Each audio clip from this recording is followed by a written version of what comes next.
Welcome back to the 5Q VO Pro podcast. As always, it's the same 5 questions with a different VO Pro's answers. I'm your host, Bryan Showalter, Chief Engineer at LA Digital Recording. And today on the show, I've got a guy that truly epitomizes grit and determination, a guy that would drive into the desert and record audiobooks in his car when he was first starting out. Ladies and gentlemen, please welcome my friend, Ray Chase. Hello, everybody. Thank you. You'll edit in some applause, hopefully. Huge applause, It's man. really great to be here. Yes. Huge applause. It really is great to hear from you, Bryan. You were my first, man. I mean, let's just be real. You're my first. Thinking about that. It's true.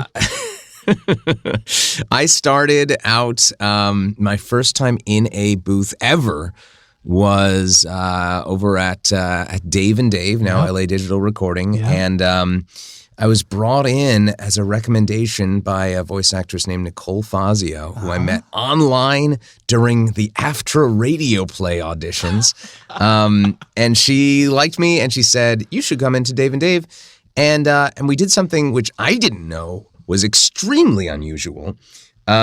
But to me, it was just like, oh, I guess this is a cool opportunity. They brought me in to record auditions for some ad, I think Remington Park Speedway in Oklahoma. And it was the husband and wife thing. I was the reader. Yeah, it was a husband and wife thing, and I was the reader. And so right. I was there all day in the studio reading with a whole bunch of ladies who were coming into audition. Yeah, man, probably 20 or 30 women we brought in. And then, you were you read the husband part for each of them. I did, and one of them was my ex-girlfriend, but unbeknownst to me, Julia McIlvaine was brought in. That's right. And we are now married. So it all comes full circle.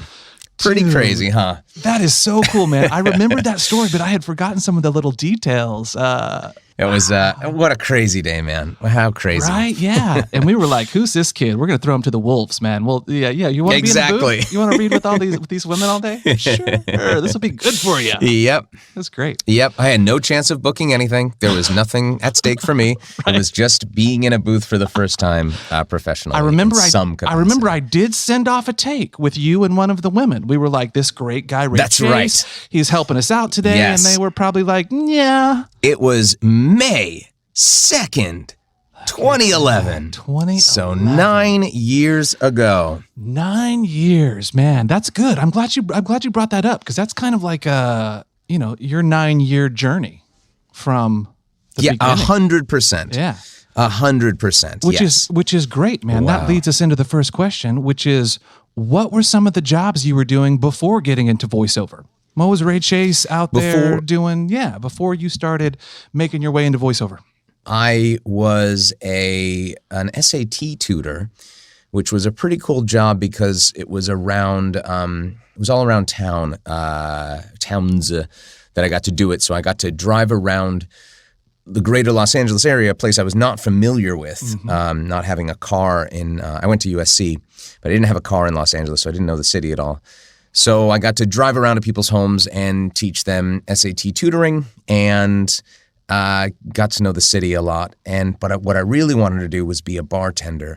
And so I went to a lot of different places, applied to a lot of different places, finally got an opportunity as a food runner at a place called First and Hope downtown. Mm-hmm. I opened that place. It was a fine dining, crazy restaurant, learned a whole lot about fine dining and etiquette, and working I had to work in the back of the house in the kitchen with a real chef with a capital C, and learned a whole lot. And then after 3 years became a bartender, training with a lot of the world's greatest mixologists. Wow. It was at a place where they just hired the best people in the country to train mixology, and I got deep into it. Wow. And at a certain point, I got so deep into it that I had to say, wait a minute, do I want to do this or do I want to do voice acting? And I had to, and I realized, okay, I do want to do voice acting. Let's go back into that. And so I saved up enough money to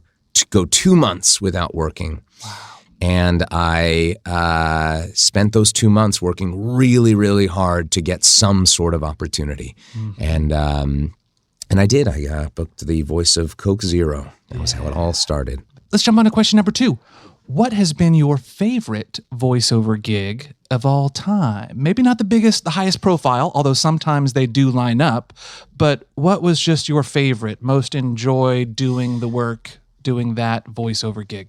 I mean, it really is. There's so many, you can't pick one. Mm-hmm. But, I mean, it's got to be Noctis from Final Fantasy 15. That was a 3-year journey playing a character in order, which never, ever happens in voiceover. Wow. You never record anything in order. But those guys sent us all the scripts in the order that they appeared, and that was really, really cool. It really made it a huge emotional journey for us.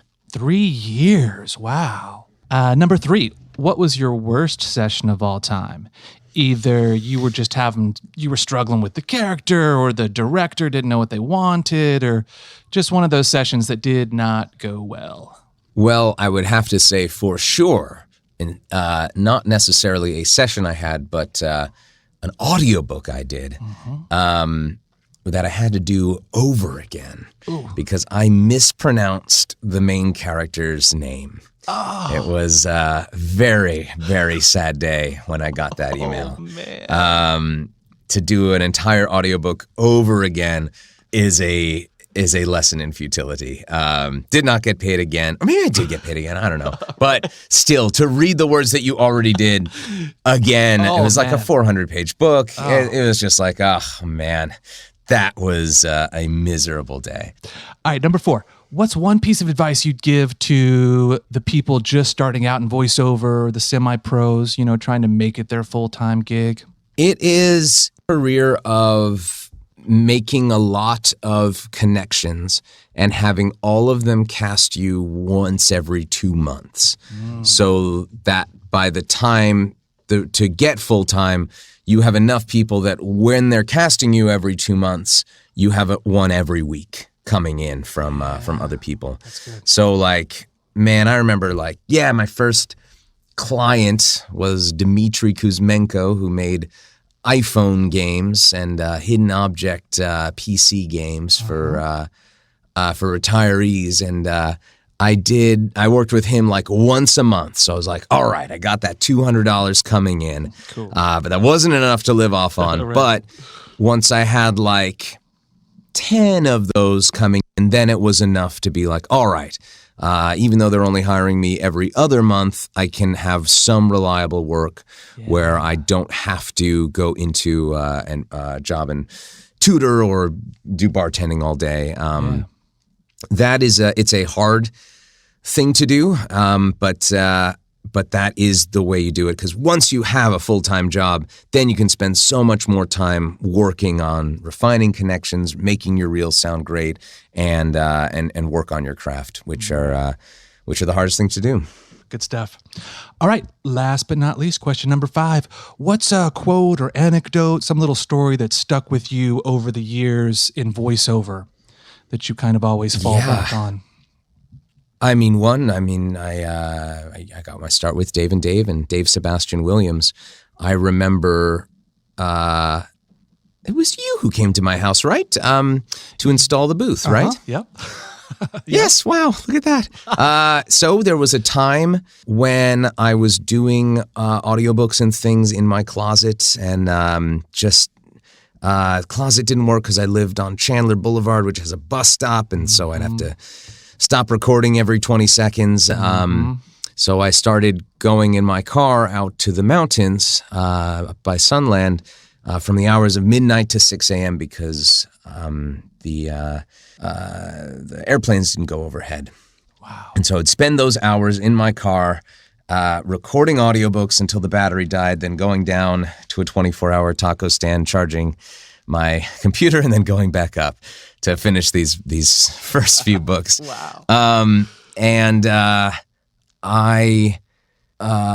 There was a point where I got a check from Coke Zero, which was enough to afford a booth. It was $4,000. Yeah. And so I said, okay, I can put this money towards a booth. It will clear me out, but I will be able to record a lot more and a lot more consistently and not have to work at midnight. And Dave Sebastian Williams, who very much was my mentor, said, this is a very good opportunity for you because if you build it, they will come.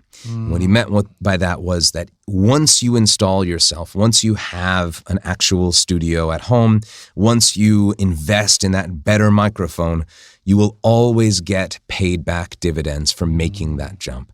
It's all the opportunities that you don't realize are there suddenly become manifested just because you now can say yes to more things. You can advertise that you have more things.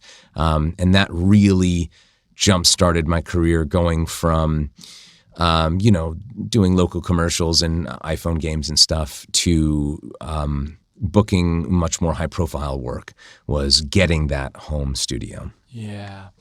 And that was you. You came to my house and dropped it off and helped me install it. That's funny. I totally forgot about that. I love knowing the length of your journey. We don't often get that, from zero to getting to have Final Fantasy 15 to hero. Zero, Coke Zero to Final Fantasy Hero. Oh snap! Wait a minute. Give me 10% of whatever you make off that. I will never forget when I first heard that story about you driving out into the desert to do audiobooks. I don't know how many people I've even told that story to, a lot, because that is the type of determination, really in a lot of industries like this, a lot of artistic sort of professions. If you don't have that much to put in, there's going to be somebody like Ray who does. And you've got to want it. You've got to want it more than anything else. If you don't, you probably won't have the determination and grit that it will take to, stand out in a field of people like you. I think that the thing is, because a lot of people will ask for advice and say, but I can't do this and I can't do this and there's not enough opportunities. And there are always clever ways to make opportunities and find ways to do things. By hook or by crook. Like I had a friend, this was not something that I did, but he came up with a great idea for demos when he was first starting out, which is contact local places, make a commercial for them for free. They won't say no. And then you can add that to your reel. And I was like, oh my God, that is brilliant. That's great. What a great way to get yourself meshed in the local scene if you're not in Los Angeles. Thought that was brilliant. It's out of the box ideas like that. That can really take you to the next level. That is great. Ray Chase, thank you so much for coming on, brother. Absolutely. Thanks for having me, Bryan. All right, that wraps up another episode of the 5Q VO Pro podcast. I'm your host, Bryan Showalter. Join us each week for the same 5 questions, but a different VO Pro giving you the answers.